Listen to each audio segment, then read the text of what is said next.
What's going on, guys? Welcome back. Some commentary for you today. Do me a favor, take a moment, hit the like button, subscribe button, criticism in the comment section. Twitter, Shutdown Safety is my username. I have Alex Lewis with me today, who was actually so eager to talk to me about yesterday's video that I did that he's in his car to have this discussion. But Alex, you reached out, to your credit, relatively quickly after I put up the video yesterday, and you had some concerns that I misunderstood some of the things that you guys put out in that letter. Could you talk to the community a little bit about what you meant and maybe clarify some things in relation to the footage that you have out now and what you're looking to create in the future against the actual game you're looking to design? Well, firstly, we'd like to say that nothing that we've put out is anything that's CGI-based. Everything we talked to the developers even a while back after seeing a few comments under your videos maybe a few months ago, and he confirmed that everything was recorded strictly straight from the Unreal 4 engine, from the stadiums and things that he's designed himself. So nothing was CGI. It's straight real-time gameplay. Well, not gameplay, but videos of the stadium that he's recorded in the Unreal 4 engine.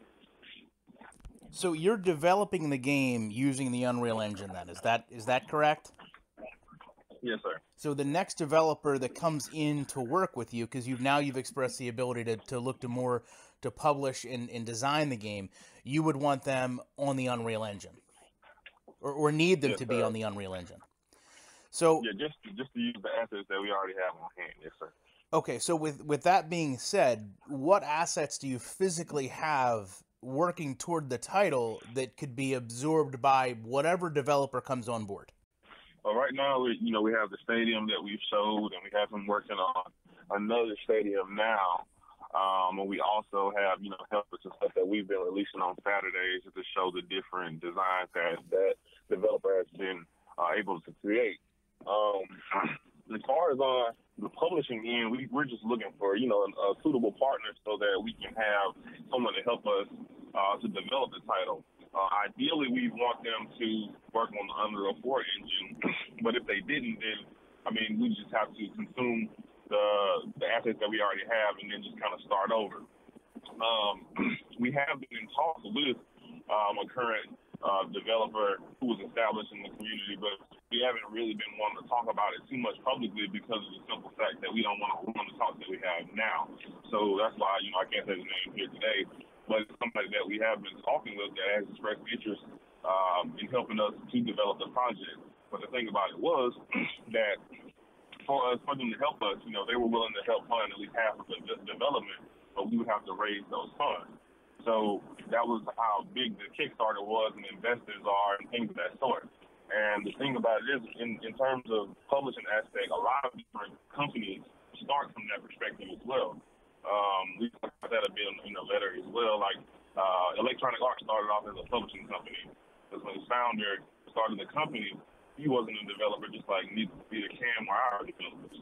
He was just a guy who I think worked for Apple, who left there as a CFO and wanted to start a publishing company and went to other development companies to start publishing games.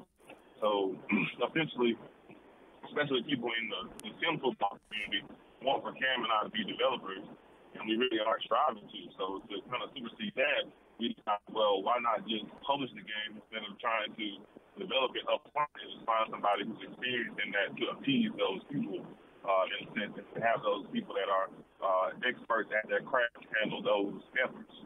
So that's kind of how we came to that decision-making partner. What would you say to somebody then in the community that would have shared my thought process of it's unfair to someone to come out and establish this is what we have and this is what we want to build, but we don't have majority of the assets that are needed? I respect where you're coming from, but in working with people developing games, theoretically, they're not building the assets first. They're not building the stadium first. They're not building the visuals first. They're building the actual gameplay. Does it concern you that, as of this moment, you have these assets, but you don't have anything that actually would function on them, so to speak? So you have a stadium, but you don't have the players or the crowd or the sounds, at least that I know, to utilize it to its, best form. I mean, does it worry me to a sense? Not really. Mainly, I mean, it's something that we definitely, me and Cameron, definitely are striving to find more outsourced development to help. You know, that's one of the things that we want to do to help gameplay and get player models and things so they can like interact on those fields, like some of the other developers that have came out and shown.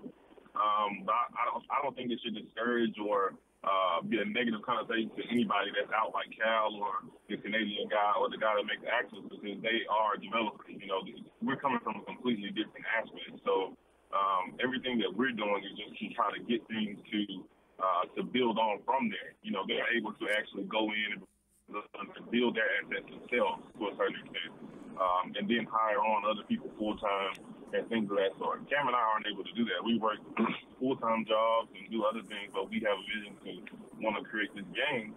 And so, unfortunately, we didn't go to school to be developers or to be animators and things of that sort. So we're just pooling our sources to do the things that we can right now to ultimately be able to, you know, get to their level. And I think the unfortunate thing here is we have to realize that I mean, sometimes I guess we see each other in the film football community as competitors, but honestly, in all honesty, we're not.